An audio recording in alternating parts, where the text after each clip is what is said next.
Well, g'day everyone, it's Wes Leake here. Welcome to Business Blessings Radio Podcast. It's so great to have you here, and I look forward to speaking to you, bringing you various types of information over the life of this podcast. I thought I'd do an introduction episode just so that you get a bit of a history of who I am, my background, and where I see this podcast going. So welcome to this journey of what God will unfold during the life of this podcast. So my background is I'm an accountant. I was trained as an accountant. I currently work in education. I lecture in the Bachelor of Entrepreneurship program with Torrens University here in Australia. Done a lot of business coaching and things as well. But where it all started was that I was born into a Christian home. I always say that I went to church even before I was born because Mum and Dad were attending an Assemblies of God church in Australia at that time, which is now an ACC church, Australian Christian Churches Church. Dad was raised a bit as a Salvation Army, and also as a Methodist, although he got asked to leave Methodist Bible College because he was baptized with water, of all things, back in that time. Mum had grown up in a Salvation Army home and was a Salvation Army officer when she met Dad. And because Dad wasn't in the Salvation Army at that time, Mum had to leave the Salvation Army to marry Dad. At that time, they were living in Victoria, in Melbourne, in Australia, and then moved up here to Brisbane soon after they were married to set up a branch office for a debt collection company Dad was working for at that time, and then eventually they set up their own business called Matthews Collections, which did quite well, except Dad expanded too quickly, and discussions I had with him over time, he spoke about that he really didn't know the difference between cash flow and profit.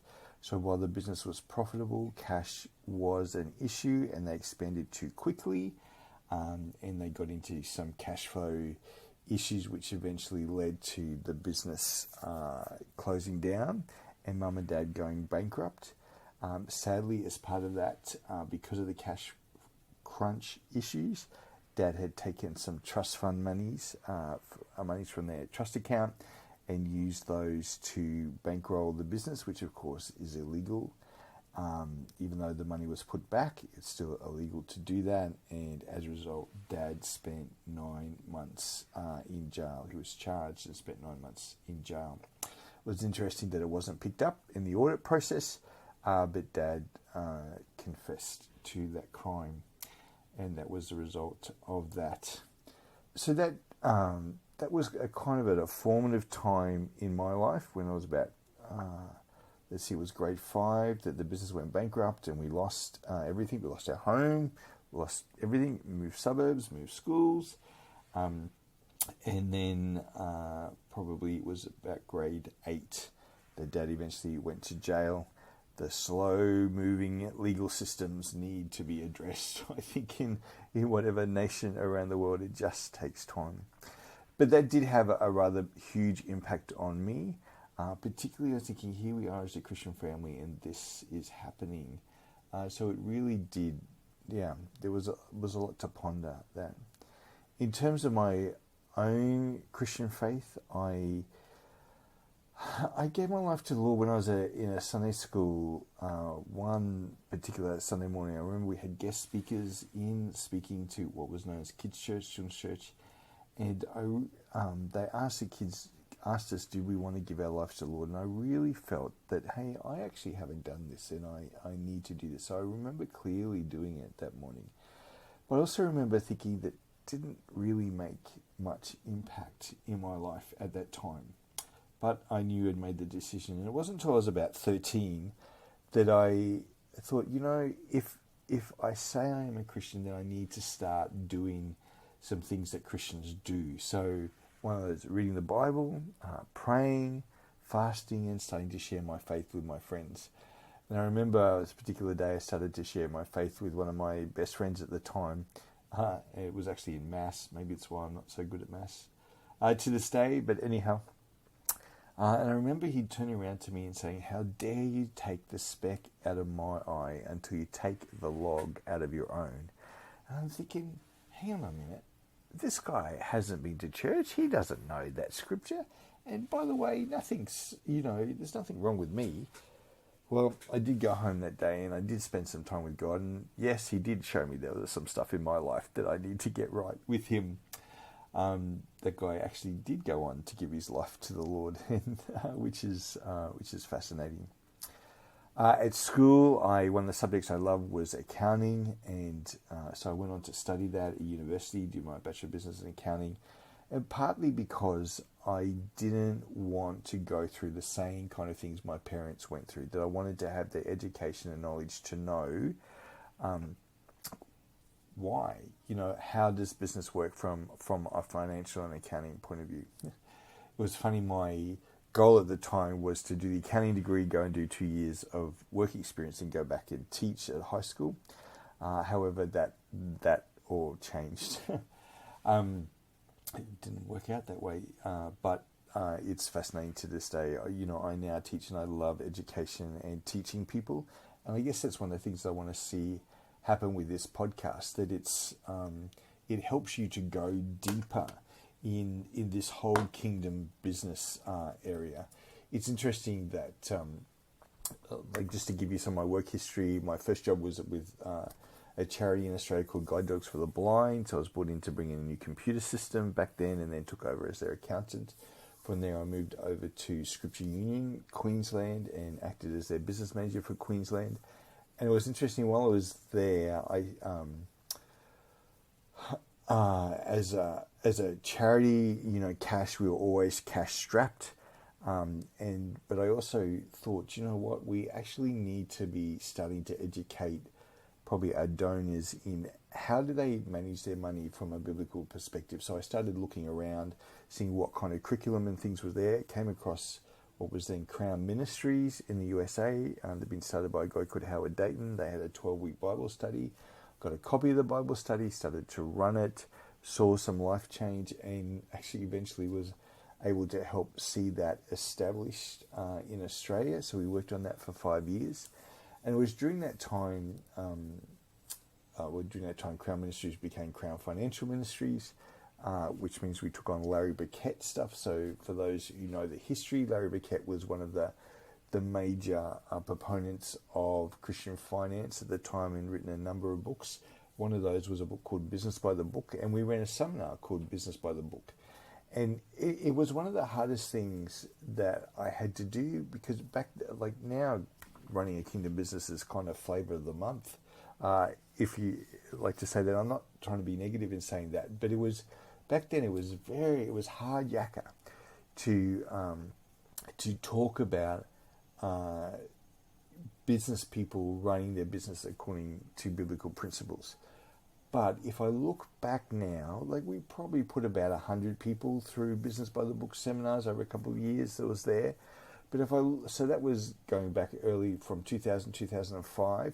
But if I look at those businesses now, some of them, yes, some of them are not operating, but there's a number of them that have really grown and matured and are quite shining lights in the kingdom business space now.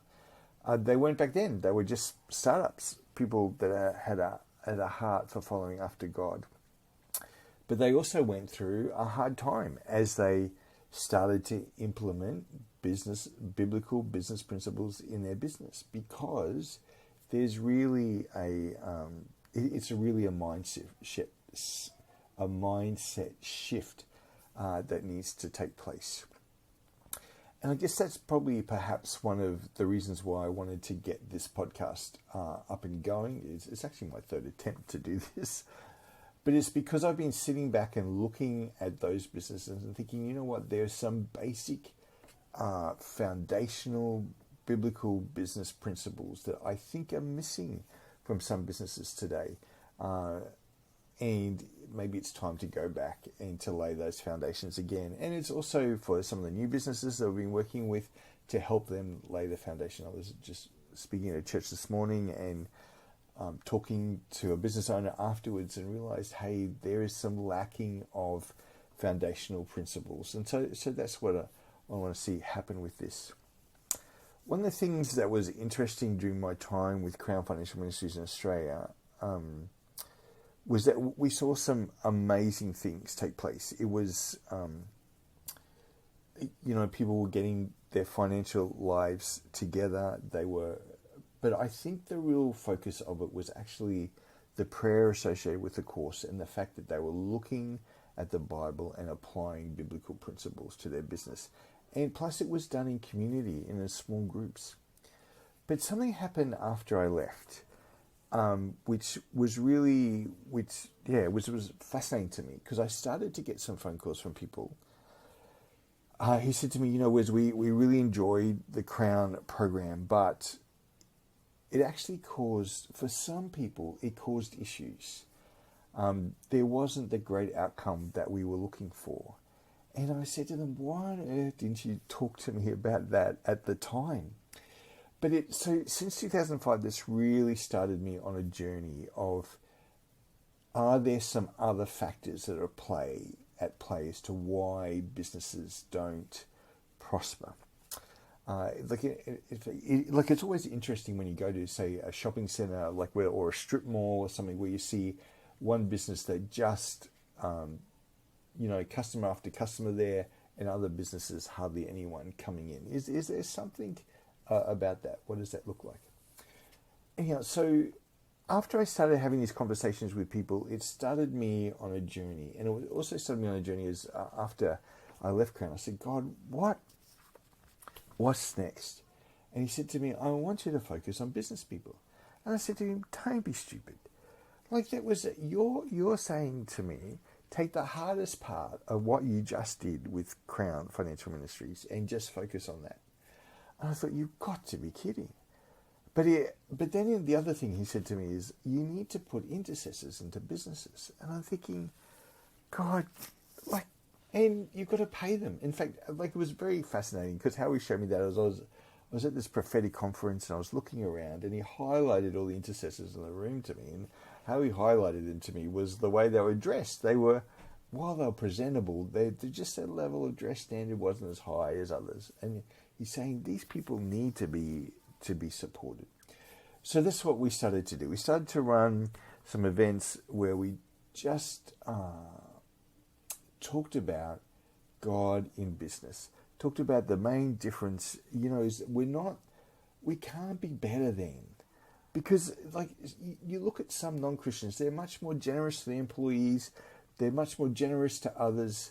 So it's not a competition about that, but we're different then. And what is that difference? That difference is the power of the Holy Spirit. That difference is that we get to have a chat to the God of the universe, the God who created everything, and can give us the insights and secrets into what we're doing. So we started to do that. We got a team of intercessors together. We started going into businesses, praying for those businesses, and we saw some incredible things happen during that time. So the way it would work was we would a business would put us on a weekly retainer.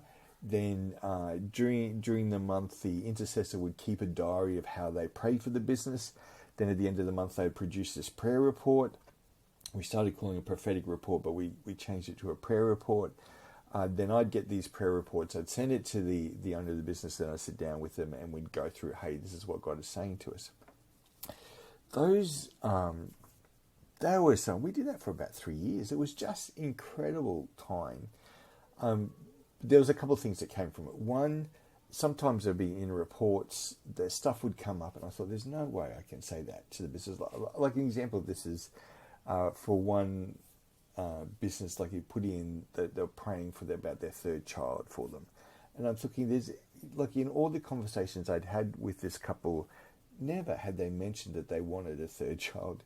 Anyhow, so I took it out of the prayer report, because I thought, well, we can't put that in there. Anyhow, I had the one-on-one meeting only for him to tell me that they were pregnant with their third child. So I had to go get everything I'd taken out and put it back in the prayer report. But we also had a couple of businesses that came to us that wanted us to pray for them, thinking that prayer could just pull them out of the situation that they were in. And sadly, they never paid us, and so we lost quite a bit of money on that. But also I realized, God, what's going on here? And it was interesting. God said to me, you know what? One of the main things is that you need to be teaching business people how to hear the voice of God for themselves. And I think this is where we're at now. Like, I love the prophetic, and we run a lot of prophetic meetings where we bring business people in and get a prophetic person in or pray over them and speak into their lives, and it's just fantastic. But there is nothing like someone hearing the voice of God for themselves, because they know, hey, this is what God says. But also, when God speaks to you, it's also about not just leaving it there, but having an ongoing conversation with Him about that.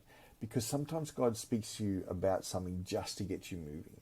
And I say that in a prime example of that is Abraham and Isaac. God told Abraham very clearly that he needed to sacrifice his son. And he got up and went and obeyed God straight away, and they went on the journey to do that. Which, actually, if you look at the history of Abraham, that's quite a big thing, because Abraham actually had an issue with obedience over his lifetime, but he got to that place of immediate obedience. But yet, when Abraham went to sacrifice Isaac, God said, stop, and provided a ram for him. So there are times when God may be telling you something just to get you moving, but it's the importance of having that ongoing conversation with Him. And it's why when some people say to you, but God said to me this, and it's like you can't talk to them any further. But my question to them is, and so what's God saying to you now? When God speaks, there's an invitation to you to go much deeper with Him. So you'll hear some of that in this podcast. For those who know me, I'm a big fan of a book called Two Chairs by Bob Bodine, and you'll hear some of the interviews I've done with Bob. But just that question of asking God, what's on your heart for me today? In fact, there's a whole thing that as I have applied the Two Chairs stuff in my own life, it's really one of the things that God's taken on a journey of, that it's okay to question God. It's okay to question Him. For some reason in my growing up, I thought you can't question God. Maybe it's because you're not supposed to question, church leadership or stuff like that. But actually, God's not afraid of hard questions. One of my favourite passages is what they call the Annunciation, where the angel appeared to Mary. And Mary, said, God said, the angel said, high, holy favoured one, you're gonna fall pregnant and all this stuff. But Mary said, how can this be? She questioned the angel about it. And it wasn't a negative questioning. It was, wow, this is incredible. But I'm a virgin. How can I have a child when I'm a virgin? But because she questioned the angel, she got all of this other information. And this is one of the things that as we question God, He wants to have a relationship with us.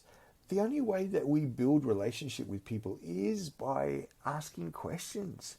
So it's okay to ask questions of God. So even in your business, have a conversation with Him. Ask Him questions. If He's not answering those questions, ask Him what the question is that you need to ask, and to go from there. So we're going to talk about some of that during this podcast as well. So some of the other things I've learned about, what's the difference between a Christian business, and a kingdom business. So we'll look at that for one of the podcasts and go, there's some great information out there about that. And you'll find that a kingdom business is a lot about the journey that God is taking the owners of the business on. And so that's sometimes why we can't say this is a template for what a kingdom business looks like, because it could be very different from one business to the next. Yes, there's some principles and things to follow.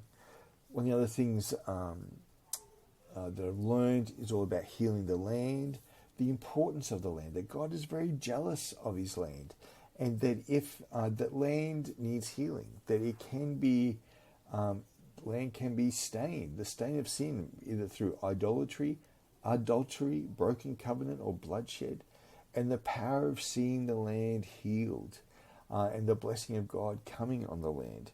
So that is very, very key for us as well, to understand that and to understand how the land is healed and what that looks like moving forward as well. So these are the things that I want to talk to and go in more depth with. The importance of listening to God. I run a listening prayer time where we take Scripture and have a look at it and just sit in silence with God, reading this passage up to 7 times and just allowing him to speak to us through this passage. You know, the kingdom, one of the key things is that we hear the voice of God in community. So that is key, to be able to share in community with others what God is saying, and to get to grips with that as a whole. It is also important that you learn some practical things. Like the stats show the number of people go into business without any formal business education. And look, I've seen the results of that. You need to be a learner. Yes, formal qualifications are great, and as an educationalist, I would encourage you to do that. But also, you can set your own learning agenda as well. The books are all out there, the YouTube videos are out there, the podcasts are out there, and I'll talk about some of those basic. I'm not going to say basic, but the financial principles, like the accounting principles, that you need to get your head around. Some of the business processes and things to get their head around. What's the framework for the business? Like, even I had a funny case where I was invited to speak to a particular church's business guys, and they asked me if I could bring a female entrepreneur along with me. And God had put this other person's name in mind, but I just thought she wouldn't be too busy. She'd be too busy to do it. And it got to the Monday before speaking on the Saturday, and God just said, you need to pick up the phone and phone her. So I did. Yes, she was available. We went there. We did the presentation, and during the presentation, I just asked, what is the formula for a profit? And there was dead, no one answered. I don't know whether they were too shy or not. But afterwards, just speaking to the pastor, and he said, Wes, we really need to educate our guys in business. And the person that I took had connections with TAFE, which led us into actually getting a contract with TAFE, which is a technical and further education institution here in Queensland, in their small business solutions department. And that which meant we got some government funding to deliver these courses. We put 30 of their people through these courses. And the number of businesses that have been started as a result of that has just been incredible. And to see that again, it's the history, looking back over history and seeing how these businesses have grown and developed. Now, some of those people I know longer in that church, but they've gone to plant other churches and do other things. And it's just so good to see where God has taken them. But that was a mixture of God speaking to me, saying, you need to invite this person to come along and speak. And that was the right person to make connections in. Sometimes God just asks you to do stuff and you think, what the heck is this about? And the issue is obedience in doing that. And then God uses that to open up incredible doors. And so that's really the story of my life in that sense. In doing that, it is, it's about who you know, not what you know. It's about, and it's the way the world works. I know that, and we need to get a better understanding of that. But it's not surprising that's the case, because God created this world for relationship with us. This world is based, the DNA of what God created is about relationship. So relationships are very, very key. So we're going to talk about that. I talked about Bob Beaudine's book, Two Chairs. His other book is The Power of Who. We're going to talk about networking and how to build relationships with others. and the key working together in doing that to create. There's always, it's that whatever God gives you is not just for yourself, it's always for other people as well. So we're going to see that unpacked.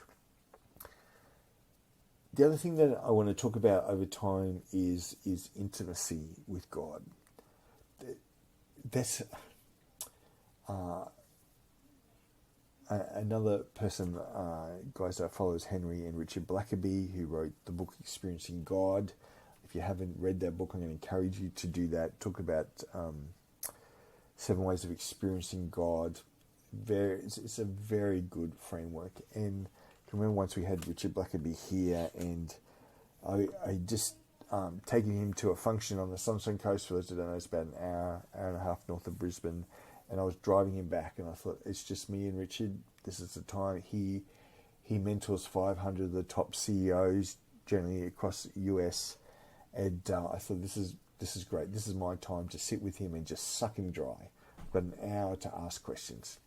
And I said to so we started off saying, okay, Richard, we've got this time together. What is it that you teach these CEOs? And he just said to me one thing: I teach them intimacy with God. Intimacy with God. That's where it all starts. It starts in relationship. It starts in that relationship with God. So we're gonna talk a lot about that. It's your relationship with God. You have a chance to sit down with the creator of the universe, and he wants to share with you everything that he has for you. We need to position ourselves. You look at how Ruth positioned herself with Boaz. And she laid down on the threshing floor, uncovered his blanket, and it actually was quite an intimate act to do, and perhaps a bit illicit, but God used that to bring Boaz to a place of, hey, you need to do the rightful thing and take this woman as your wife. And that act led to Ruth being in the very lineage of Jesus. Think about that. There's some things that God's going to be asking you to do that you're going to think are absolutely ludicrous. Yet, as you do them and take those steps to do them in obedience to Him, you'll be absolutely amazed at the doors that will open. And sometimes you're not going to understand why God's asking you to do that, but you can do that. I am an avid reader. If you look, I've got quite a collection of books, and part of that is my Clifton Strengths. If anyone has done their Clifton Strengths, learning is very high on mine. So I'm going to do some book reviews because I know everyone is not a reader. I want to look at some of the histories of Christian business people. I am fascinated by the Quakers who are around. They're still around today. They're not quite what they were back in their time, where these guys, their idea of a meeting was that they would just sit until God spoke to them, and then they'd act on what God spoke to them about. Some of these guys created some of the largest businesses at the time. They're actually credited with bringing in the Industrial Revolution, as well as helping the slave trade and things like that. We know we talk about William Wilberforce and those guys, but actually the Quakers were very much involved in that as well. Cadbury's Chocolate, Colgate's, Quakers Oats, many other businesses, just to name a few. These guys did some incredible things. They created towns for their workers. They educated their workers. They educated their kids. They provided housing for them. All this kind of stuff. Just incredible things. So we're going to look at those as well. So do that. I will do some interviews. I'm going to pull out some historical interviews that I've done, but also there'll be other interviews coming up. I'm going to do some specific teaching stuff because I've been really pondering some of the people that I've been walking with over the last 20, 25 years and looking at what were the foundational things that were laid in their lives that we perhaps don't, that are not as common now in the kingdom business teaching around, just to lay some of those foundations that are there for you in doing that. This will be very much a journey. Where this goes or where this ends up, I don't know. Just I'd appreciate your feedback. I appreciate you subscribing to the podcast. I appreciate you sharing it with others. Let's see. There's an invitation that God is issuing to us at the moment. You know, one of the things I'm very conscious of is the decline in the church, and how.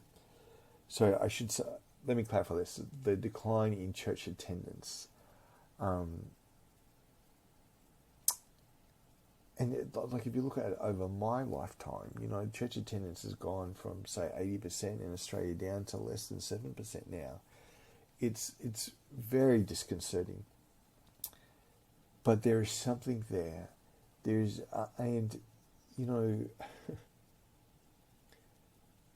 people won't go to church, but yet every day, how many businesses do people go into? The average church in Australia is about 70, 75 people. It's the same in the US, I think, and probably other nations around the world. But yet, the average business would have 500 plus customers. The impact that business people can have, and you don't have to be wealthy to have that, to be that. Like, just the impact of your business, having a corner store, having a restaurant, whatever is the product or service that you provide, the impact that you have on other people's lives is actually quite incredible. You know, one of the things is God asks us to be co-creators with Him, and we'll talk about that as we go through. For you to create stuff, which is you're actually being God with skin on to people around about you. I am studying spiritual formation at the moment, and I've been doing that for the last couple of years, and I've got another year or so to go on that. But the reason for that is how do we grow spiritually? So I'm going to be talking about some of that. At the moment, I'm doing a subject on discernment. How do we discern the voice of God? So I'll be including all that in this podcast. So it's going to be quite an eclectic mix. So welcome. Thank you for listening to this. Welcome to this journey. It's a joyous journey with God. There's going to be ups and downs, highs and lows, but you're going to look back on this with excitement. As I look back on some of the things that God's had me do over time, and we'll share those with you. It's been incredible. Has it always been plain sailing? Absolutely not. But I've seen the hand of God. Even the times when I've stuffed up, you know, that passage in Genesis 50 where Joseph is talking to his brothers and they say, what Satan meant for evil, God meant for good. How I've seen God turn around negative situations for His glory. And we're going to talk about that your main purpose for being in business is to glorify God. But I want to add something to that, because, you know, Calvin, when he talked about that the chief purpose of man is to glorify God, but that's only part of the statement he made. The other part of that statement is to enjoy Him forever. And I think that's the part that we need to grasp as well. Yes, to glorify God in all that we do. But the other part of that is to enjoy Him, to fall in love with God again, that He's not some big ogre in the sky who's ready to banish you to hell at a moment's notice. But He's a loving God who loves you, that you are His beloved. You know, a number of times when you talk to them about doing their 2 chairs time with God, He just embraces them. So I don't know where you're at today, but I just want to bless you and say, you know what? The loving arms of God are there for you. Put your head, even picture Him being right next to you now, and putting your head on His breast and listening to His heartbeat. Allow Him to wrap His arms around you and to whisper in your ear, "You are my beloved child." As you do that, there may be something that God is actually asking you to give to him.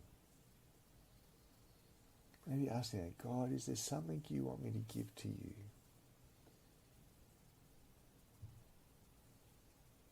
Then give that to him. Then after that exchange has taken place, to turn around and say, "Okay, Jesus, do you have a gift for me?" Oh, just receive that gift. You might be saying to me, "Wes, I don't hear the voice of God." Well, generally it's we often did a series on Mark Berkowitz on hearing the voice of God. And one of the things that Mark says is that whatever's the first thing that comes to your mind is God. Welcome to this journey. My prayer for you is that you would hear the Father speak to you the mysteries of heaven, that give you solutions to the everyday things that you're facing, but also give you the structural change solutions for society that will bring about significant change. Like God gave Moses the 10 Commandments. He gave someone the ability to make a wheel or a tree or a pen or the alphabets or double entry accounting. God, the history of all that is just quite incredible. What is it that God wants to give you that will literally bring huge change to the world? Well, bless you guys. Looking forward to this journey with you.